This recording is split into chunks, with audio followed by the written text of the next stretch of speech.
If you've made it through the breakdown, if you've started questioning your life, your choices, and what really matters, then naturally, the next question becomes, what are we moving toward? Because this process isn't just about letting go. It's about building something new.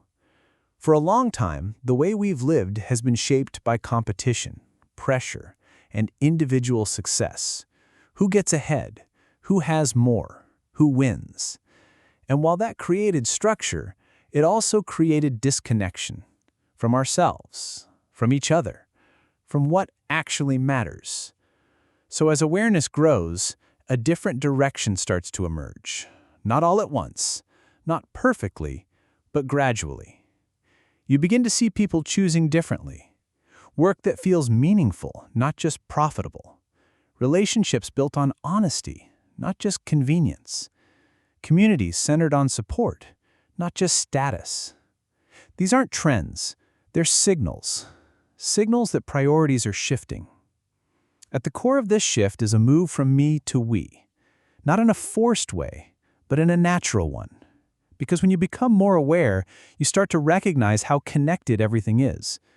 Your choices don't just affect you, they ripple outward. You begin to think differently about success. Not just what you gain, but what you contribute. Not just what you achieve, but how you live. This also shows up in how people think about resources. There's a growing recognition that survival doesn't have to be driven by constant scarcity. That there are ways to create systems that support more people more fairly. Again, not instantly and not perfectly, but directionally. And that direction matters, because systems don't change on their own. They change when people change. Which brings this back to you. It's easy to think that this shift is happening somewhere out there, in governments, in institutions, in society as a whole. But it's also happening at the individual level. Every time you choose alignment over pressure, every time you act from clarity instead of habit, you're participating in that change. And those choices, over time, begin to add up. They influence relationships, they shape communities, and eventually, they reshape systems. Because no system can truly evolve without a change in how people relate to each other.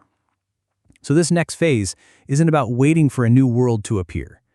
It's about creating it through how you live.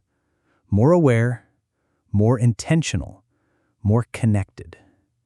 So, if you've been wondering what comes after the confusion, after the breakdown, it's this: a gradual shift towards something more real. And it doesn't start somewhere far away. It starts with you.